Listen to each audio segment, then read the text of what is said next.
Buen día, nos encontramos nuevamente para abordar la unidad número 4 del módulo de responsabilidad civil, unidad número 4 y última unidad. En esta unidad hablaremos inicialmente del nexo causal. ¿Cuál es el nexo causal?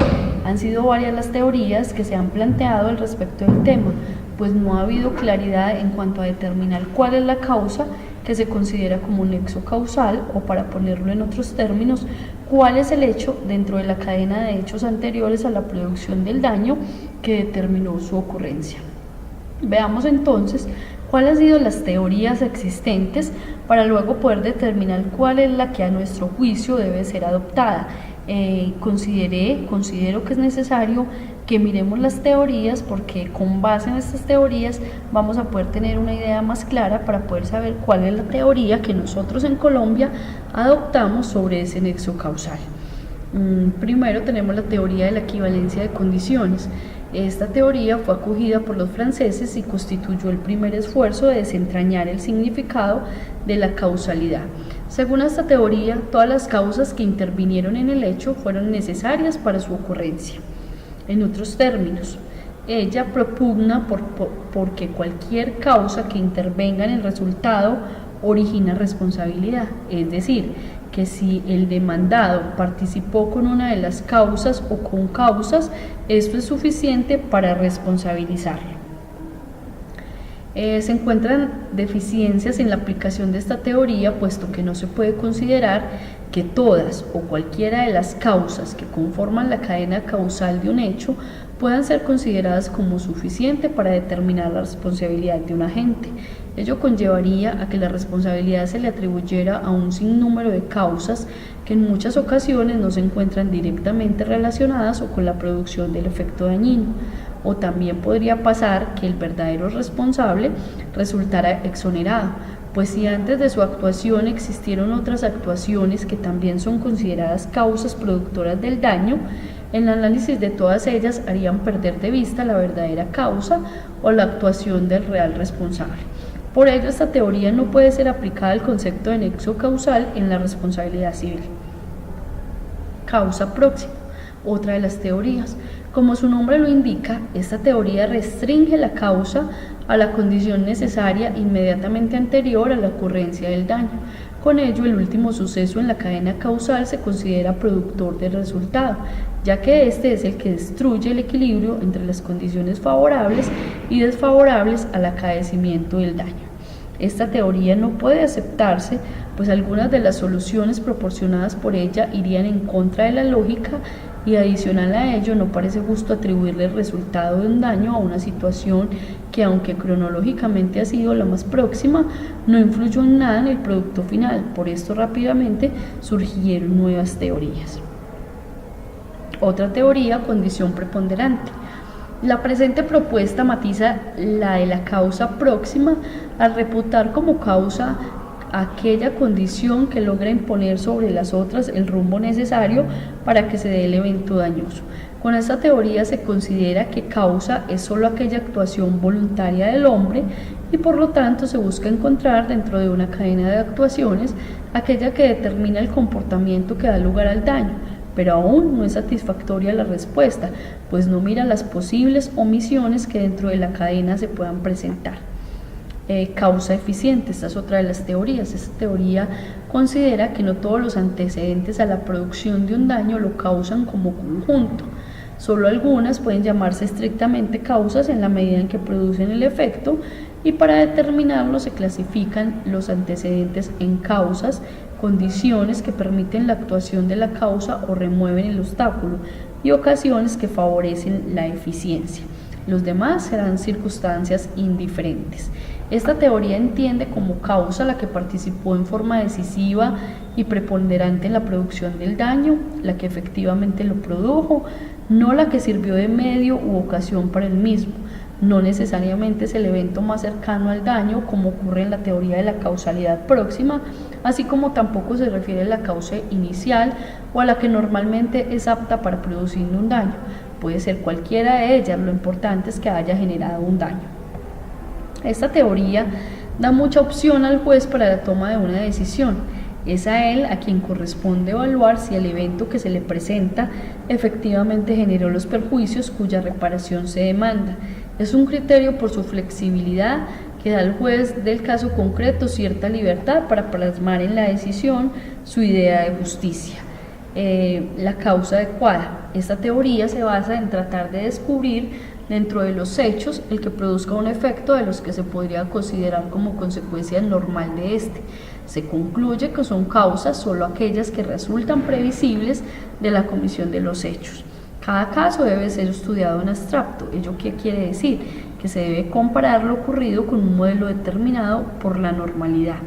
Hay que dilucidar si es posible que una actuación o conducta genere en condiciones normales el resultado dañoso que se ha producido en ese caso en particular. En conclusión, solo se considerarán como causas aquellos hechos de los cuales se pueda esperar que las consecuencias dañosas, sustentándose en criterios de probabilidad, previsibilidad y razonable regularidad. La teoría más adecuada a la necesidad de justicia es la de la causa eficiente, pues definitivamente es necesario para cada caso que se examine cuál ha sido la causa determinante en el resultado. No importa si es o no la más próxima, lo importante es que sea adecuada y determinante en la producción del hecho dañino. Además, es importante que el juez en cada caso juegue un papel importante en la apreciación y determinación de los hechos, para que de esta forma se imparta la verdadera justicia en el caso particular. Ahora vamos a hablar, viendo las teorías y viendo que en Colombia se adopta la teoría de la causa más próxima, porque le da más criterio al juez o le da más posibilidades para fallar. Con esto entendemos que, pues, viendo las teorías anteriores, la que más se ajusta a nuestro ordenamiento jurídico colombiano es la de la causa más próxima. Ahora avancemos o entremos a cuáles serían las causales por las cuales una persona se puede exonerar o se puede o se puede excluir de la responsabilidad civil. Comencemos por definir qué se entiende por causal de exoneración. Según Arturo Alexandre, ya han visto que hemos hablado muchas veces o ya venimos dando varias definiciones, ya que este sí es un doctrinante importante en la responsabilidad civil.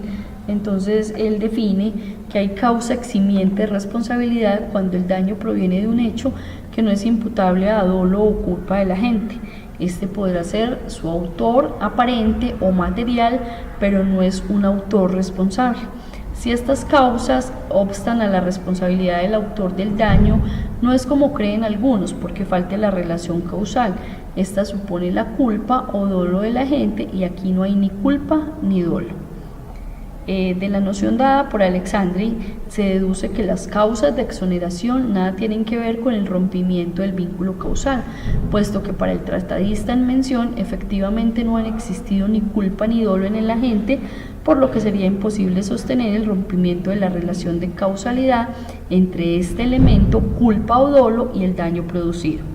Las causas extrañas que producen la exoneración de responsabilidad son caso fortuito, fuerza mayor, culpa exclusiva de la víctima y hecho de un tercero. Ahora vamos a analizar cada una de ellas. El caso fortuito o fuerza mayor. El artículo 1 de la Ley 95 de 1980 dice que se llama fuerza mayor o caso fortuito al imprevisto a que no es posible resistir, como por ejemplo un naufragio, un terremoto, el apresamiento de enemigos, los autos de autoridad ejercidos por un funcionario público, etc. Los elementos esenciales de estas figuras son la imprevisibilidad y la irresistibilidad. Para poder hablar de la existencia de ellos es necesario que estos dos conceptos puedan ser aplicados al hecho en cuestión. El hecho de un tercero. Otro doctrinante, Barrera y Santos, definen esta causal diciendo: por tercero debe entenderse a todo aquel que no esté vinculado jurídicamente con el agente o con la víctima por la ley o por una relación contractual. En muchas ocasiones la producción de un daño no es particular y exclusiva de un agente, sino que por el contrario en ella han participado otras actuaciones de agentes extraños. En estos casos puede ser que el tercero haga parte de la cadena causal generada por el causante del daño, lo que haría deducir la existencia de más de un responsable. Es posible que el tercero no contribuya a la producción del daño, sino que sea el único causante del mismo. En este caso estamos frente a una causal de exoneración que puede alegar el supuesto sujeto productor del daño, y de esta manera no estará llamado a indemnizar, pero si por el contrario sí tuvo participación en la generación del daño, será obligado solidario junto con el tercero, de acuerdo con el artículo 2344 del Código Civil colombiano. Culpa exclusiva de la víctima. Cuando el hecho de la víctima es único y determinante en el resultado, el nexo de causalidad se rompe, es decir, que la imputación física del resultado se hizo mal, ya que no fue aquel el causante, sino la propia víctima. En ese caso no surge responsabilidad civil y el indebidamente imputado o demandado se libera de la obligación de indemnizar que nunca existió. El Código Civil colombiano también prevé la posibilidad de que, si bien no se exima de toda responsabilidad al supuesto causante del daño, sí se pueda reducir el monto que debe indemnizar cuando haya coexistido la actuación de éste y la víctima y que ambas hayan sido causantes del daño. El artículo 2357 dispone que la apreciación del daño está sujeta a reducción si el que lo ha sufrido se ha expuesto a él imprudentemente. Para concluir en lo referente a las causas de exoneración entre las dos posiciones antes mencionadas, según las cuales la causal de exoneración se da por la ausencia de culpa o dolo porque se rompe el nexo causal, adoptamos aquella que sostiene que las causales de exoneración se dirigen a la eliminación del elemento culpa. El agente se dejará a salvo su responsabilidad por encontrarse probada la existencia de otro factor extraño a él, que produjo efectivamente el daño. Por lo tanto, el vínculo de causalidad existente se da entre la causa extraña y el perjuicio producido.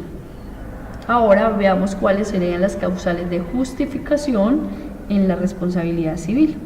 Son causales de justificación, son causales de producción de daños que no se consideran antijurídicas, pues el agente se ajusta a derecho y su conducta se encuentra justificada. Estas causales van directamente dirigidas a darle validez a la actuación del agente, puesto que por las condiciones que lo rodean le es preciso actuar en ese sentido, aun si con ese comportamiento causa algún daño. Se dice entonces que tanto las causales de justificación como las de exoneración llevan a una misma conclusión, que es la declaración de juridicidad de la conducta del agente y por ende su irresponsabilidad frente al resultado.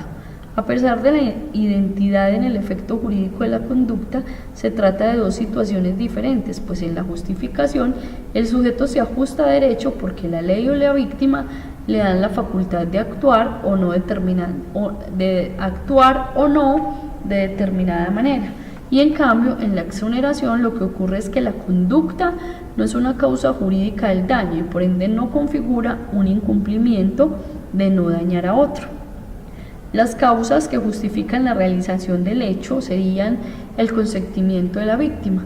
El consentimiento de la víctima exime de responsabilidad a la agente, pues levanta el deber de no dañar y por lo tanto ya no existe falta en el agente.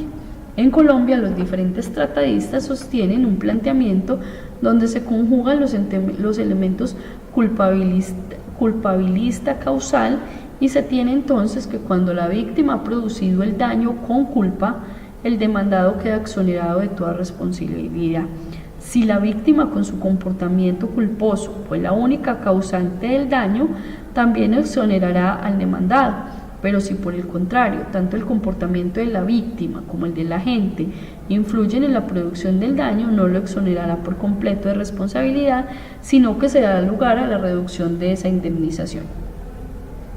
Para que la causal se configure, se necesitará primero que la víctima sea un sujeto capaz, con conocimiento del daño que se producirá y deberá manifestar su consentimiento exento de todo vicio. Es obvio que el consentimiento debe ser dado con anterioridad a la ocurrencia del hecho, pues el que se diese después no tendría la capacidad de desvirtuar la ilicitud de la tutela del derecho protegido. y el segundo elemento hace referencia al bien o derecho objeto de la declaración. Nuevamente se reitera la imposibilidad de disponer sobre los derechos de carácter general o que afecten órbitas jurídicas diferentes a la de la víctima. Por lo tanto, solo serán renunciables o disponibles de los derechos particulares, pero no se debe perder de vista que existen algunos derechos que, aunque son particulares, no puedan ser renunciables por su titular. En estos casos, ellos tampoco podrán ser objeto de la manifestación de las que se trata. En conclusión, por regla general, los derechos patrimoniales podrán ser objeto de disposición por parte de su titular, no así tratándose de derechos personales y vitales para el sujeto. Otra de las causales de exclusión sería el cumplimiento de un deber legal. En principio, las normas de carácter constitucional son las de mayor jerarquía y por ende todas las normas inferiores deben estar acordes con estas. Para ello, la ley prevé diferentes mecanismos para preservar esta concordancia entre las normas. Tales son los eventos de la excepción de ilegalidad, Ley 153 de 1887, artículo 12, y la acción de tutela, artículo 86 de la Constitución, entre otros. En algunos casos, estos mecanismos no son eficientes y la norma inferior se impone en su deber de cumplimiento, por lo que puede generar incongruencias y por ende hay que examinar el alcance justificativo en el agente. Para el caso de los servidores públicos, los artículos 6 y 91 de la Constitución establecen el parámetro frente a dicho alcance justificativo. De conformidad con el artículo 4 mencionado, todo funcionario público se encuentra en la obligación de dar aplicación preferente a la Carta Política cuando quiera que exista una incompatibilidad entre la ley o norma jurídica que establece el deber y la Constitución, siendo tal oposición manifiesta o no. Por ello, existiendo el deber para el funcionario por principio constitucional de revisar la aplicación de la ley y los actos administrativos de carácter general frente a la Constitución, el cumplimiento del deber contenido en las normas constitucionales no justifica el daño causado. Distinta es la solución frente a la orden de un superior como fuente del deber del inferior, porque según el artículo 91, la responsabilidad recae únicamente sobre el superior que dio la orden, salvo que ésta sea manifiestamente inconstitucional, en detrimento de derecho ajeno, pues al interior de la administración opera el criterio de jerarquía para efectos de lograr una mayor eficiencia, criterio que resulta aún más estricto en el caso de los militares. Respecto a actos administrativos violatorios de normas superiores de la Constitución, el panorama es diferente, pues en principio solo existe el deber de revisión cuando la ley expresamente lo establece o se deriva de la naturaleza del cargo. Es bien sabido que existe la posibilidad de encontrar relaciones de subordinación entre los particulares, en virtud de acuerdos hechos por las partes o por la naturaleza misma de la relación, pero en estos eventos lo que se debe examinar es la influencia de la voluntad del agente que ha cometido el hecho dañoso. Si el receptor de la orden es incapaz de cometer culpa, quien dio la orden responde por su propio acto ilícito, al valerse de la actividad del incapaz como un instrumento. De otro lado, si el sujeto es imputable, tiene el deber de revisar el contenido de la orden que se le da y en esa medida responderá por los daños que ocasione, pues los particulares están obligados a acatar las normas de superior jerarquía con preferencia a las que provengan de su subordinación. La orden que tenga por objeto causar un daño a un tercero no forma parte de aquello que legítimamente puede imponer el superior a su dependiente, al hijo, alumno o pupilo, ni de lo que éste debe lícitamente obedecer. Queda pues clara la inexistencia de una justificación del hecho. Otro excluyente o exonerante de responsabilidad sería el ejercicio de un derecho. El ejercicio de un derecho como causal de justificación tiene su fundamento lógico en el principio de no contradicción, debido a que las conductas jurídicamente permitidas y calificadas como lícitas por el derecho no pueden a la vez ser consideradas ilícitas y por ende se excluye de responsabilidad civil. La condición de operancia de la causal está dada por el correcto ejercicio de las facultades propias del derecho respectivo y el problema radica en saber si una de estas puede ser el dañar a otro. En el ejercicio de un derecho es limitado por el ejercicio de los derechos de los demás.